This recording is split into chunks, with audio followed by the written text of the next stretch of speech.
Now, in the last class, we started off with photosynthesis. और हमने क्या बात करी थी? We talked about the different modes of nutrition that organisms have. We said that we have heterotrophic, autotrophic, saprophytic nutrition. We talked about the light dependent and the independent stages of the photosynthesis. We learned where photosynthesis actually takes place. And then we talked about the structure of the chloroplast. Now, the last thing that we had to do that we were talking about, we were trying to find out कि अच्छा हमारे पास कौन कौन से reactants हैं जो photosynthesis के अंदर help करते हैं. Like what are the reactants that are needed for photosynthesis? So we have light, we have carbon dioxide, we have water, right? And obviously temperature भी होता है, लेकिन टेम्परेचर की बात हम लोग बाद में करेंगे because temperature is affecting the enzymes. It's not affecting the rate of photosynthesis एक तरीके से डायरेक्टली, राइट, इनडायरेक्टली तो कर रहा है. अच्छा, अब होता हमारे पास क्या है कि देखो, every organ that we has to be specific for a particular function, and it does not have to be specific, let's say, or it doesn't have to be specific functionally, it also has to be specific structurally as well, right? ईशल अभी तक नहीं पढ़े, we will do that बेटे. तो खैर, हम ये कह रहे हैं कि देखो, every organ that we have has to be structurally specific to a particular function.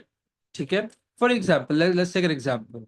मैंने कहा मेरे पास अगर ये एक heart है, the heart on the inside is hollow, so the blood can fill inside of it, and on the outside it's muscular, so every time it contracts, it can force the blood out, right?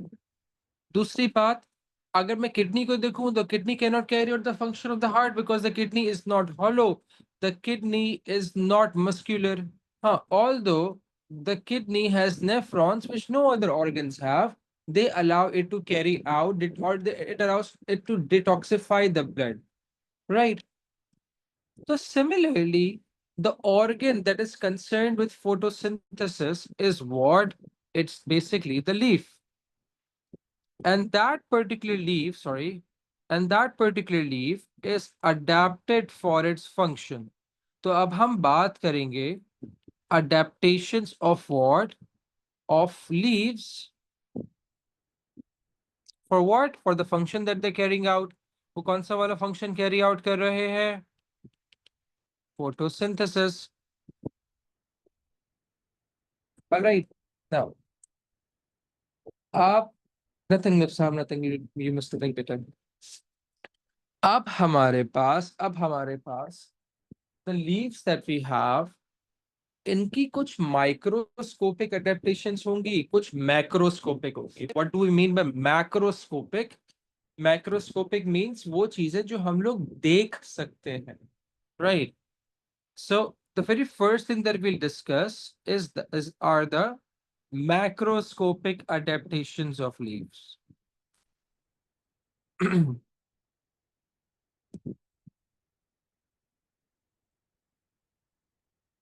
अच्छा, again, अब मेरे पास leaf की macroscopic adaptations क्या है?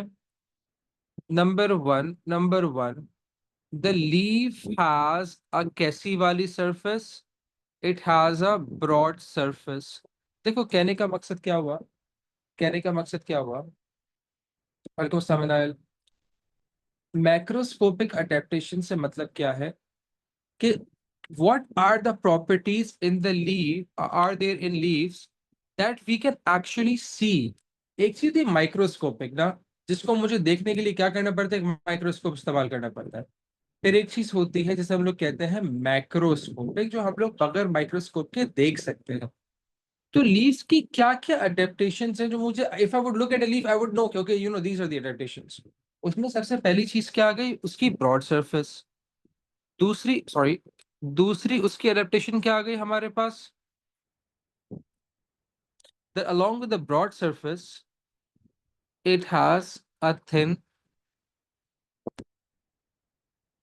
diameter, right? Rather हम लोग इसको इस तरीके से देख लेते हैं, सिर्फ थिन डायमीटर. हम लोग कहते हैं कि भाई इसकी जो विड्थ होती है वो थिन होती है, ठीक है? और तीसरी चीज हमारे पास क्या होती है? it has a large network of what? Of veins. Now I'm going to give you a picture, then I'm going to draw something as well. So here we are. So I'm just going to put this right here. I'm just going to put this right here. But before we discuss this, let's draw a leaf for ourselves as well. भाई मैंने कहा, let's say कि भाई this was a branch onto which the leaf was coming out from.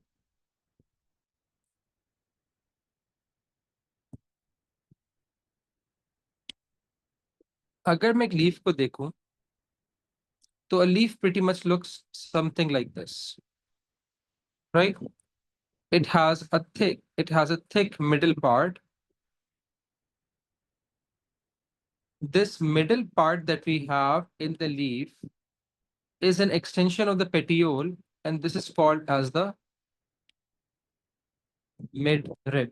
ठीक है? From the midrib, structures like these start to come out. Structures like these start to come out. Right. Now, ये जो structures हमारे पास होते हैं, if you were to look at them very closely, they look like the veins on our hands, right? So sometimes हमारे पास जो veins होती हैं वो बिल्कुल scatter हुई हुई होती हैं, like this, like this, like this, right? तो इसी तरीके से भाई ये वाले जो parts होते हैं ना, ये भी veins की तरह क्या हुए हुए होते हैं, scatter हुए हुए होते हैं, like this, on all sides, right? On all sides.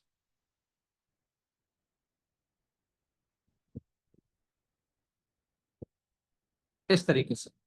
So from the midrib, what comes out again, इसको समझ लो पहले थोड़ी सी ताकि ये वाली confusion clear हो जाए. What we say that the leaf has a network of what? Veins, which are in reality what? These are what we call as vascular bundles. देखो बेटा जिस तरीके से as mammals I have arteries and veins, right? Along with the capillaries that allow transportation to occur. ठीक है? तो बस ये मिडिल वाला पार्ट बेटे this is called as the mid, ठीक है? मिड रिब से हमारे पास वेन्स निकलती हैं, आई शो यू. अच्छा, तो इसी तरीके से हमारे पास लीव्स के अंदर या प्लांट्स के अंदर भी वेसल्स होती हैं.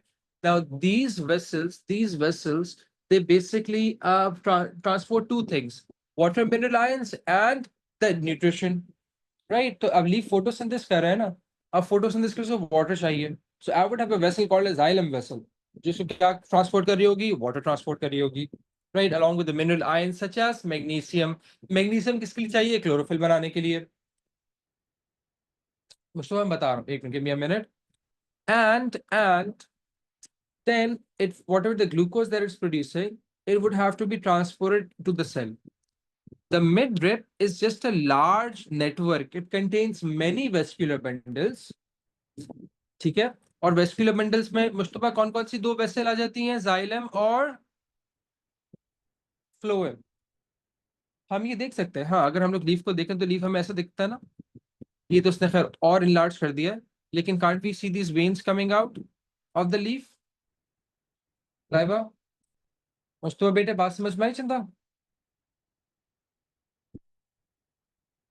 तो मिडरिब मेरा बच्चा जो है मुस्तफा, मिडरिब जो हमारे पास है उसके अंदर बहुत सारी वेस्कुलर बंडल्स हैं. उसमें से कुछ वेस्कुलर बंडल्स आगे जाके पूरे लीफ के अंदर स्कैटर कर रहे हैं इस तरीके से. ठीक है? सो अगेन, तो अब हमारे पास ये जो नेटवर्क ऑफ वेन्स है ना, this this vein that we have and this vein spreads out into shorter veins. These veins basically are vascular bundles. ठीक है? अब देखो ये तीन अडेप्टेशन से इनका फायदा क्या होगा. इनका we're going to write a lot today इंशाल्लाह, बट लेकिन इससे पहले हम लोग फायदा देख लेते हैं. देखो इसकी ब्रॉड सरफेस है, राइट? जिससे हमारे पास क्या होगा? Because of this broad surface, this broad surface allows it to absorb what? Light. अब देखो लीफ कभी भी एक डायरेक्शन के अंदर तो नहीं होता ना. वेरी गुड तनीषा बेटा. मतलब like it you know it can keep on moving. हवा चली तो भाई लीफ सीधा सा टेढ़ा हो गया, it turn upside down. So no matter in what direction the light is coming, ये क्या होता है? The leaf can absorb it. Broad surface है, so it allows the leaf to absorb what? Light. Make sense? कि किसी भी direction के अंदर आए। कंपेयर टू इट्स थिकनेस, वो हमारे पास क्या है, इसका साइज का जो विड्थ है वो बहुत ब्रॉड है, सॉरी उसका जो सरफेस है वो बहुत ब्रॉड है, राइट? अच्छा जी, नाउ इसका विड्थ थिन है, इसका डायमीटर थिन है। देखो अभी हम लोग आगे देखेंगे, carbon dioxide has to move from the bottom of the leaf towards the top, right? Has to move from the bottom of the leaves towards the top. Now, matlab kya hua? It's going to go from here and then come out from here, right? Or maybe not come out, but all the way inside the leaf. I'll show that to you. I'll show that to you. Why do I need carbon? Yes, Vinay. I'll show that to you. Don't worry, परेशान नहीं हो। तो अब देखो, अब मुझे एक बात ही बताओ, फॉर एग्जाम्पल मैं तुम लोगों को बना के दिखाया था, लीफ का जो डायमीटर होता है वो थिन होता है, लेकिन अगर लीफ का डायमीटर थिक हो गया, and if in both the cases CO2 has to move from this point at the bottom, मैं यहां लिख देता हूं, at this point from the bottom towards the top, तो एग्जाम्पल ए के अंदर CO2 ज्यादा जल्दी डिफ्यूज कर पाएगा, ये एग्जाम्पल बी में ज्यादा जल्दी डिफ्यूज कर पाएगा। It's going to diffuse from the bottom all the way towards the top in A. Why? Because the distance is less. यहां से लेके यहां तक का डिस्टेंस इतना है, लेकिन यहां से लेके यहां तक का डिस्टेंस इतना है। तो हमें पता है कि जितना डिस्टेंस बढ़ जाता है, रेट ऑफ डिफ्यूजन कम हो जाता है। जितना डिस्टेंस हमारे पास कम होगा, रेट ऑफ डिफ्यूजन ज्यादा हो जाएगा। वेरी गुड ईशन, ठीक है। तो for an efficient diffusion of carbon dioxide, हमारे पास जो लीफ का विड्थ है, ये डायमीटर है, वो क्या है हमारे पास? थिन है। तो हम लोगों ने इसके ऊपर लिख दिया, हम इसको दोबारा एक्सप्लेन करेंगे इन डिटेल, परेशान मत होइएगा। तो हम लोगों ने कह दिया कि भाई this allows faster diffusion of what? Carbon dioxide. And again, this has a large network of veins. What were the veins? The veins were the vascular bundles. These vascular bundles contains xylem vessels. What do xylem vessels transport? The xylem vessels transport water. तो अब अगर अब इसको देखो, अगर हर जगह के ऊपर इतनी सारे वेस्क्यूलर बंडल्स आए हुए हैं, so if water is going to be present, देखो कंडीशन हमारे पास क्या है कि पानी प्रेजेंट होना चाहिए, that if water is going to be present, the leaf or all parts of the leaf will be getting a very efficient supply of water. कि ऐसा नहीं होगा कि सारा पानी इस जगह पे आ गया, इस वाले पार्ट को मिल ही नहीं रहा, या इस पार्ट के ऊपर आ गया, इस पार्ट को नहीं मिल रहा। हर जगह हमारे पास वेन्स आई हुई हैं। So, इससे हमारे पास क्या होता है, this large network of veins basically leads to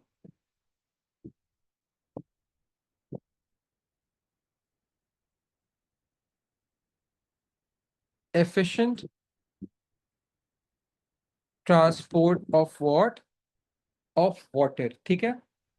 अब देखो इन तीनों चीजों के लिए, so that rate of photosynthesis can go up, exactly, stonks। खैर, उनको सलाम बेटे, लड़की वाई भी coming so let.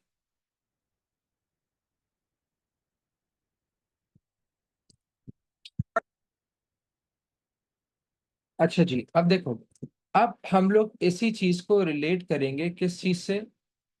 Microscopic adaptation. देखो माइक्रोस्कोपिक अडेप्टेशन भी किस चीज के लिए है? माइक्रोस्कोपिक मिनरल भी हमारे पास जाइलम से ही होता है मेरा बेटा, जाइलम ट्रांसपोर्ट्स मिनरल आयंस। लेकिन अभी क्योंकि हम लोग फोटोसिंथेसिस के अंदर we're sticking to these three, mineral ions would be absorbed, मैं वो transported through xylem। मैंने पहले बताया था कि mineral ions such as magnesium ions which are very important for chlorophyll। तो अभी हम डिटेल में इसलिए नहीं जा रहे हैं क्योंकि हम लोग इन तीनों चीजों से रिलेट कर।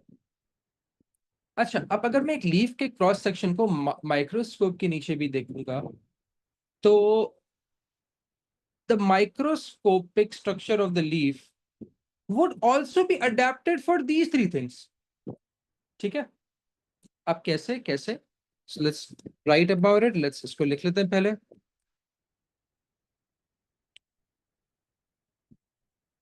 So let's talk about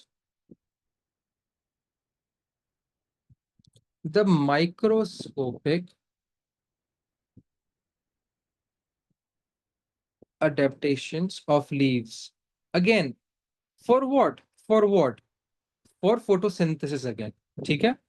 For light, for water, for carbon dioxide. अच्छा अब देखो, अब I'm going to draw the tissues of the leaf.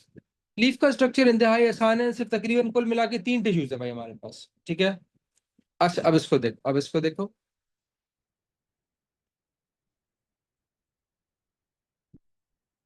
I'm just going to pause the recording ताकि it's going to take a few minutes. So अब देखो, so out of the 3 tissues that I was talking about, I've only drawn 2 of them. ठीक है, अच्छा अभी तक I've only drawn the cell walls. I've only drawn the cell walls. ठीक है, shush guys, focus.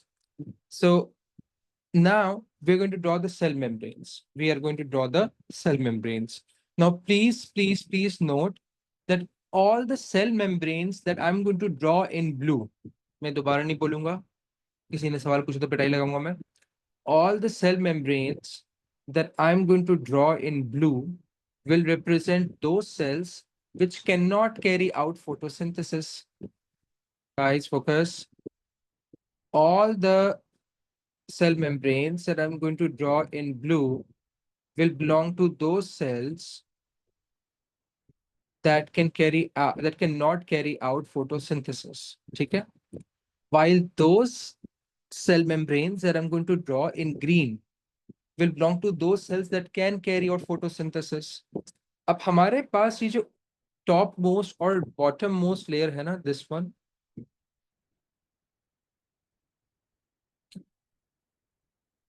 right? These rectangular cells that I've drawn, or these flat rectangular cells that I've drawn, these cells cannot carry out photosynthesis. इनका protective mechanism होता है. But these long rectangular cells that I'm drawing right now, these are the cells that can carry out photosynthesis. The बीच वाला मैंने थोड़ा सा बड़ा बनाया because I have to draw inside of it, right? So I'm just going to, right. So again, all the cell membranes, ये black वाली cell walls हैं, ठीक है? Plant cells हैं तो plant cells के पास cellulose cell wall होगी. So all of these cell membranes that we have that are appearing in or that are green, they belong to those cells that are photosynthetic. अच्छा अब यहाँ भी मेरे पास एक पेयर ऑफ सेल्स है जो कि फोटोसिंथेसिस कर सकता है, राइट? अच्छा अब हमारे पास टिश्यूज कौन कौन से, हमारे पास जितनी भी लेयर्स बनी है ना, कुल मिला के 2 टिश्यूज है. The very first tissue that I have is called as the epidermal tissue या फिर epidermis, right? It's made up of epidermal cells. अब मेरे पास 2 एपिडर्मिस आ रही हैं. I have an epidermis that's at the top right here, ठीक है? And I have an epidermis that's at the bottom.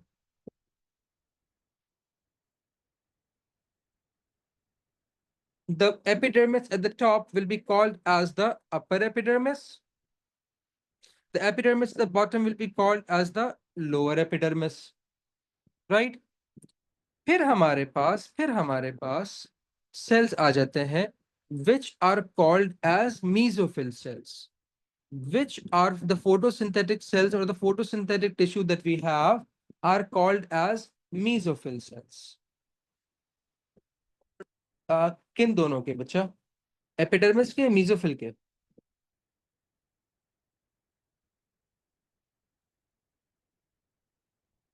Upper and lower epidermis के same function है बच्चा. अच्छा जी, ये जो रेक्टेंगुलर वाले मेसोफिल्स हैं इनका नाम क्या है हमारे पास, हमने इनका नाम रखा palisade mesophils, right? They're close together, they're regular, and uh, they're rectangular, they're much larger. फिर हमारे पास जो दूसरे वाले हैं, which are a bit irregular से, they're called as, इन्हें क्या कहेंगे? Spongy mesophil. ठीक है? Right, so we have the upper epidermis, we have the lower epidermis, tissue epidermis. It's a tissue, it's the name of a tissue. So again, we have two tissues, epidermis and mesophil. Square pens. So हमारे पास जो ऊपर वाली epidermis है वो upper epidermis, नीचे वाली epidermis lower epidermis. फिर मीजोफिल टिश्यू में जो रेक्टेंगुलर मीजोफिल्स हैं रेगुलर हैं वो पहले से, जो इरेगुलर से हैं वो स्पंजी हैं। ठीक है। अच्छा, अब हमारे पास between the spongy mesophil I can actually see these spaces, these empty spaces. These empty spaces that are present in the spongy mesophil are called as the air spaces.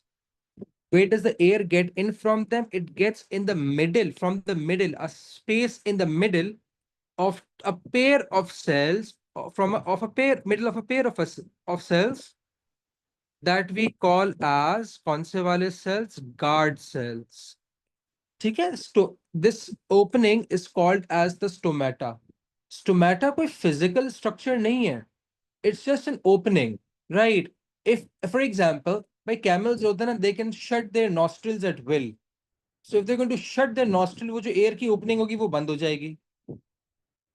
ठीक है। And if they going to open it, वो open हो जाएगी। सो एक खाली जगह है ना, तो इसी तरीके से स्टोमेटा भी एक खाली जगह है। ठीक है, इसके बारे में हम लोग बाद में बात करेंगे।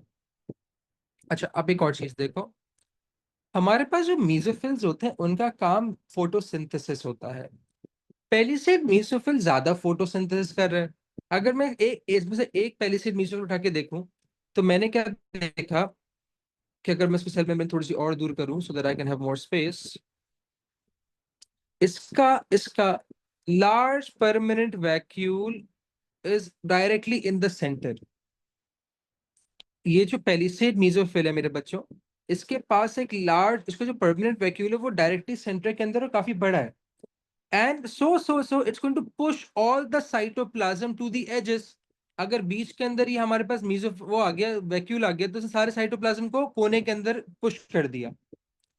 In the cytoplasm, what will we find are abundant chloroplast, are abundant chloroplast. Palisade mesophylls के साइटोप्लाज्म के अंदर बहुत सारे क्लोरोप्लास्ट होते हैं। So they're going to carry out photosynthesis faster as well. अगर मैं कंपेयर करूं उसको स्पंजी मीसोफिल से, स्पंजी मीसोफिल्स के अंदर कुछ क्लोरोप्लास्ट होते हैं, फ्यू क्लोरोप्लास्ट होते हैं। ऐसा क्यों है? देखो बेटे, light would usually fall from the top, right? आप लाइट इस डायरेक्शन के अंदर फॉल कर रही हो, कभी टेढ़ी फॉल कर रही हो, no matter in what direction does the light falls, ये जो क्लोरोप्लास्ट कोनों की तरफ पुश हुए हुए ना, वो हर डायरेक्शन से क्या कर लेंगे? लाइट को एब्जॉर्ब कर लेंगे। पहले से मेसोफिल्स क्योंकि करीब करीब है, very less light can pass between them. अगर कुछ लाइट इनसे एब्जॉर्ब नहीं हुई या बीच में से पास हो गई, उनको कौन एब्जॉर्ब कर लेगा? Spongy mesophylls. So spongy mesophylls are like my backup. Alright. अच्छा, अब दूसरी चीज, अब दूसरी चीज, अब वो हम लोग बात कर रहे थे ना, carbon dioxide move in from the bottom. Carbon dioxide को इस पॉइंट से, इस पॉइंट से इस पॉइंट तक जाना है। अब अगर ये बीच में एयर स्पेसेस नहीं होते तो सारा कार्बन डाइऑक्साइड यूज अप हो जाता। यस बेटा। हाँ, देखो थिन, हमारे पास लीव्स है थिन फॉर अ रीजन। कभी कभार कुछ इतने थिन होते हैं जैसे पेपर से पेपर कट लग जाता है ना, तो लीफ से भी लग जाता है। And that's to just to decrease the distance. मैं आ रहा हूँ, मैं ला रहा हूँ उस पर। अभी मैंने एपिडर्मिस की बात ही नहीं करी, चलता हूँ। अच्छा, अब इसको देखो, अब लेट्स से मेरे पास ये एक पेलिसेड मेसोफिल है। अब उसके अराउंड ना एक मेसोफिल ये रहा, एक मेसोफिल ये रहा, एक इधर है, दूसरा इधर आ रहा है, और कार्बन डाइऑक्साइड किधर प्रेजेंट है? इधर प्रेजेंट है। नाउ कंपेयरिंग बट मैंने कहा कि यार व्हाट इफ मेरे पास ये एयर स्पेसेस होता ही नहीं, and all of the space that we have in the middle would also have even more spongy mesophyll, तो सर क्या वो बेहतर नहीं रहता? अब देखो, compare to the spongy mesophyll सबसे ज्यादा फोटोसिंथेसिस कौन कर रहा है? Palisade mesophyll. अगर एयर स्पेसेस नहीं होते, so this carbon dioxide as it would be going up towards the palisade mesophyll, बहुत सारी कार्बन डाइऑक्साइड तो ये स्पंजी मेसोफिल यूज अप कर लेते हैं, राइट? लेट्स से कि यहाँ मेरे पास 10 मॉलिक्यूल्स ऑफ कार्बन डाइऑक्साइड थे। अब as it was going up, एक इसने अब्सॉर्ब कर ली, एक इसने मॉलिक्यूल यूज अप कर लिया, एक इसने कर लिया, पेलिसेड मेसोफिल को अभी भी 7 कार्बन डाइऑक्साइड मॉलिक्यूल्स मिल रहे हैं। अगर मेरे पास यहाँ 10 कार्बन डाइऑक्साइड मॉलिक्यूल होता और वो ऊपर जाता, एक ये वाला इस्तेमाल कर लेता, एक ये कर लेता, एक ये कर लेता, एक ये कर लेता, एक ये कर लेता, एक ये कर लेता, 1 2 3 4 5 6 7, इसको कितना कार्बन डाइऑक्साइड मिलता? कम quantity. To prevent the carbon dioxide from getting used up and to increase its diffusion or the rate of diffusion, mesophylls के पहले स्पंजी मीसोफिल्स के बीच में खाली जगह हैं जिन्हें हम लोग क्या कहते हैं? Air spaces. क्या तक बात समझ में आ रही है?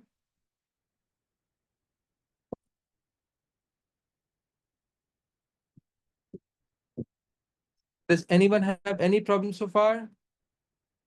फातिमा बच्चे, हमदा बेटे, महमूद, मारूक, मनाल, मुनीसा, वजिया बच्चा, any problem so far guys?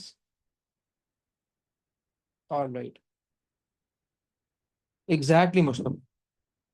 okay, अच्छा अब मुझे एक बात ही बताओ, usually during winters, those of you who are let's say in the Gulf, you would more experience it more जी साम बेटे, you would experience it more, लेकिन जब हमारे पास सर्दियां होती हैं या मौसम ड्राई होता है, our skin it gets dry as well. What do we use to prevent the skin from going dry?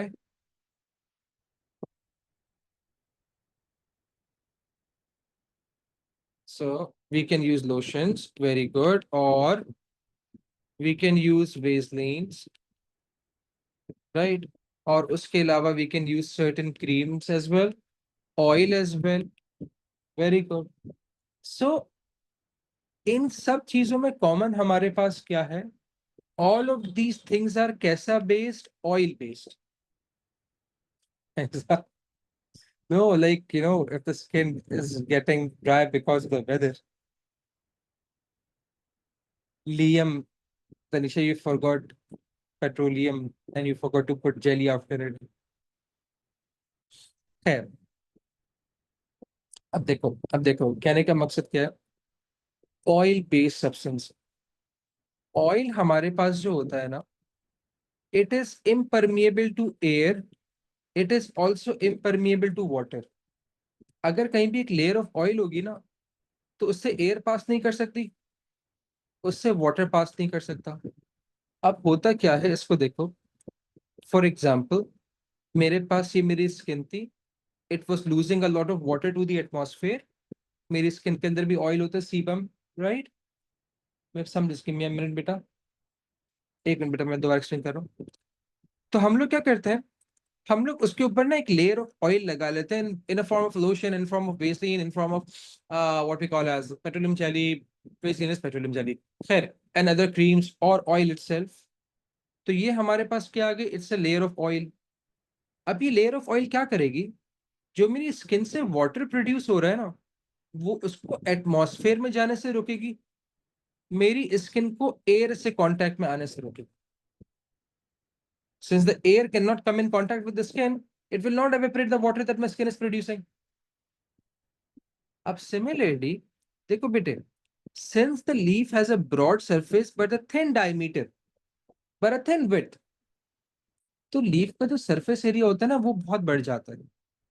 तो लीफ के अंदर अगर वाटर आ रहा है ना, तो एनवायरनमेंट के अंदर ये वाटर भी बहुत क्विकली एवेपरेट होगा। To prevent this from happening, हमारे पास जो एपिडर्मल सेल्स हैं, एपिडर्मल सेल्स क्या हो गए? सेल्स ऑफ द एपिडर्मिस, वो लाइक अ पेट्रोलियम जेली एक वैक्स प्रोड्यूस करते हैं। Waxes are also oil based.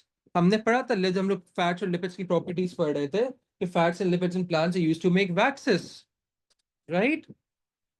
और वो अपने ऊपर उसको सिक्रीट करते हैं। सिक्रीट का मतलब रिलीज करना।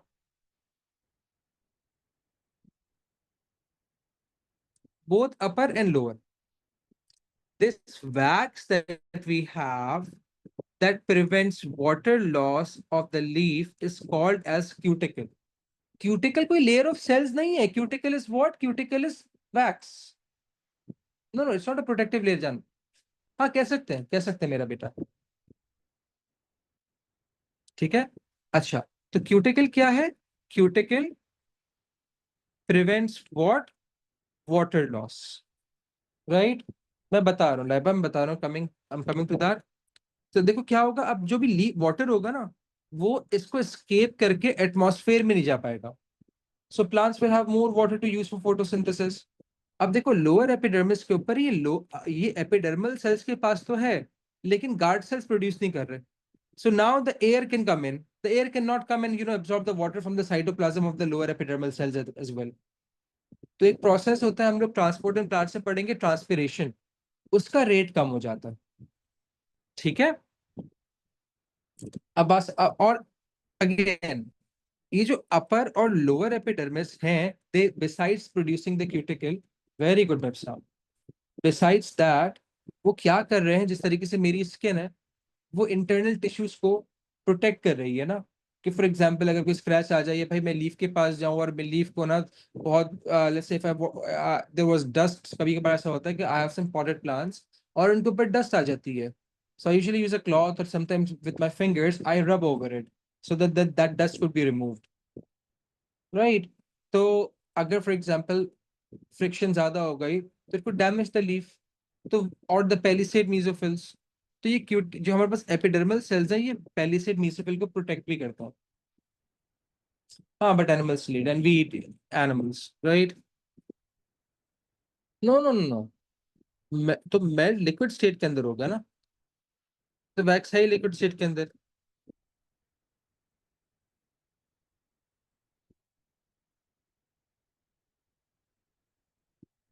ठीक है। अच्छा, Mipsam, coming back to your question कि सर CO2, देखो बेटे फोटोसिंथेसिस के लिए मुझे CO2 और लाइट दोनों चाहिए। अगर सिर्फ लाइट मिल रही होगी हमारे पास तो again that's not going to work out, right. तो इसके लिए एयर स्पेसेस हैं ताकि CO2 जो है वो फ्रीली मूव करके पेलिसेड मेसोफिल के ऊपर जा सके बेटे।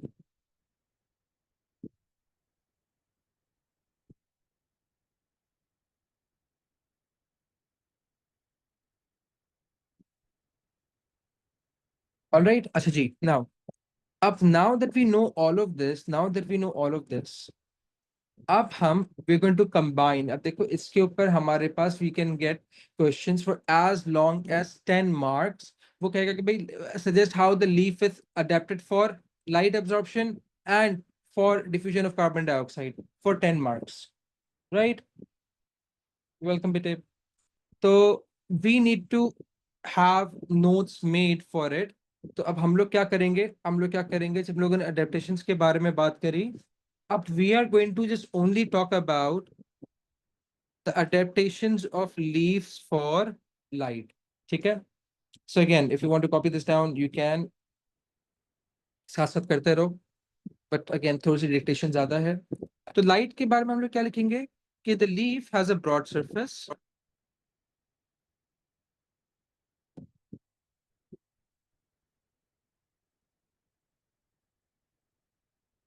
For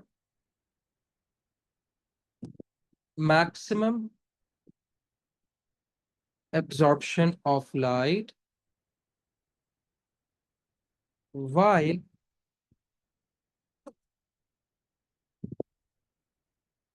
the palisade mesophyll cells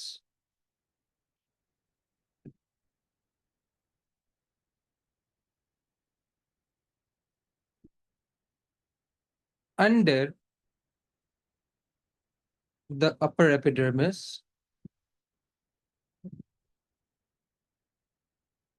are are rectangular and arranged side by side,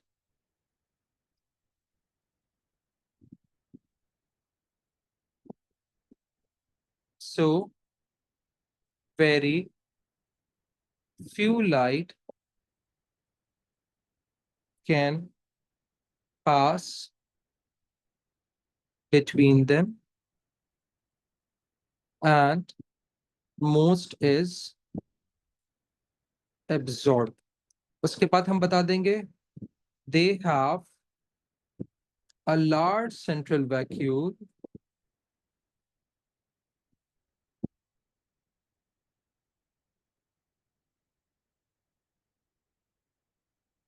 that pushes the cytoplasm containing many या numerous chloroplasts. मैं आ रहा हूँ मुश्तबा, एक मिनट आ रहा हूँ उस पे.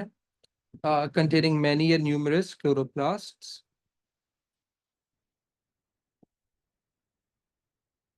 that are, sorry, containing pushes the cytoplasm containing the numerous chloroplasts to the edges. Push me to the edge. On my friend side. Yeah. To the edges. So they can absorb light, so that they can absorb light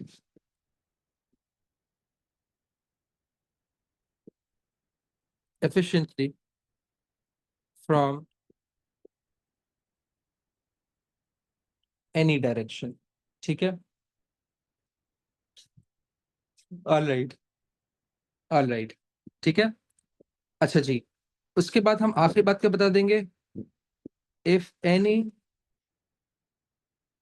light is not absorbed by the Palisade mesophyll,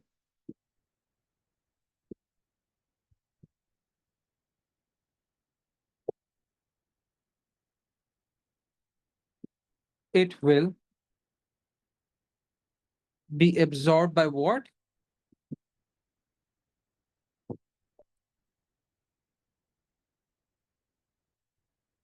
The spongy mesophills.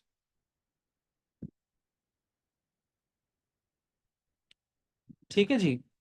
देखो मुस्तफा, मीज epidermis दो काम कर रहे हैं बेटा. एक तो प्रोटेक्शन दे रहे हैं अगेंस्ट एनी फिजिकल डैमेज, ठीक है, और ये क्या प्रोड्यूस कर रहे हैं बेटे? क्यूटिकल प्रोड्यूस कर रहे हैं. क्यूटिकल क्या है? It's a wax. और वो क्या करेगी? इसमें से वाटर लॉस को प्रिवेंट करेगी वो. Do you get this Mustafa बेटे?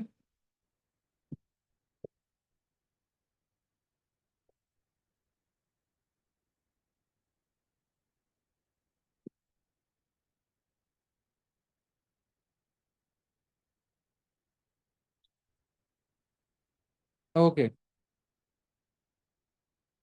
अब साम क्या कह रहे हैं? Nitrate ion is for the growth of amino acids. Yes मैंने बेटा. Okay. Inheritance. I love teaching inheritance. Genetics. अच्छा जी, अब देखो. अब दूसरी हमारे पास चीज किस अडेप्टेशन किसकी है? कार्बन डाइऑक्साइड की. Which are fairly easier. ठीक है. अच्छा जी. तो कार्बन डाइऑक्साइड अडेप्टेशन क्या है? कि the leaf has a thin diameter. The leaf has a thin diameter and between the spongy mesophills air spaces are present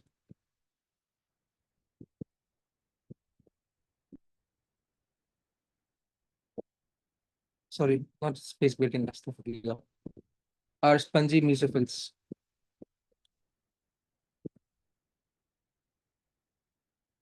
Between the spongy mesophiles are, astaghfirullah, are air spaces that allow a faster rate of diffusion of carbon dioxide.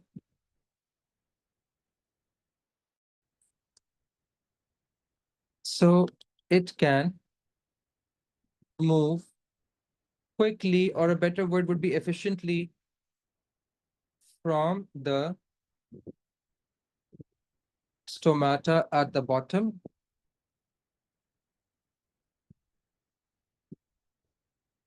towards the spongy mesophils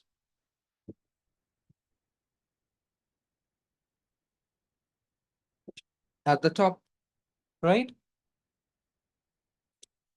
ठीक है, ये हो गया हमारे पास carbon dioxide adaptation. अब आखिरी adaptation हमारे पास पिछले 5 minutes, let's talk about water. ठीक है, तो हम लोगों ने कह दिया कि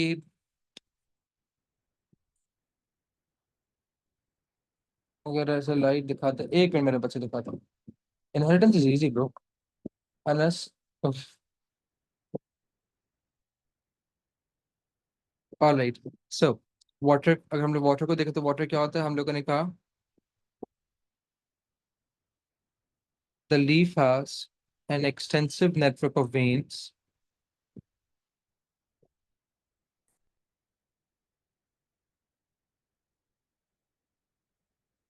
that are vascular bundles containing xylem vessels. So water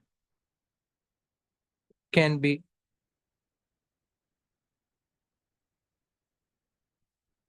transported efficiently, and it also has a waterproof wax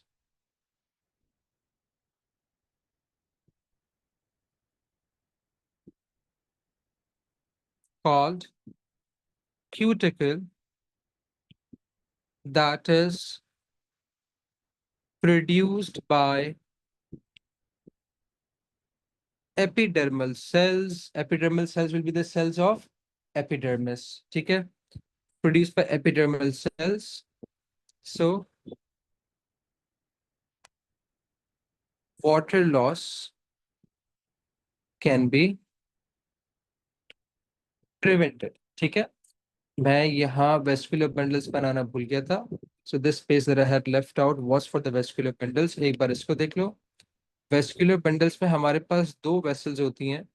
जो थिकेंड वेसल्स हमारे पास होती हैं, they are the xylem vessels which usually exists like this, right? जो दूसरा हमारे पास group of vessels होते हैं वो थिनर होती हैं, they are not thickened. Thickened क्यों होंगी वो हम लोग न्यूट्रिशन प्लांट्स में देख लेंगे। वो हमारे पास कौन सी वाली वेसल्स होती हैं, वो हमारे पास फ्लोएम वेसल्स होती हैं। So this right here are the xylem vessels that transport water and mineral ions. और नीचे हमारे पास कौन सी वाली वेसल्स हैं, phloem, which is taking away the glucose that is being produced for photosynthesis. So we'll talk about this once again. इसको देख लो एक बार। We'll talk about this once again in the next class. Uh, एक minute. I was planning to keep a quiz this week as well for diffusion osmosis transport. Once we'll be done with it, Anas, then we'll have a quiz. Because xylems are hollow and they are thickened. ठीक है? So we'll stop here today. I hope you guys have a good day.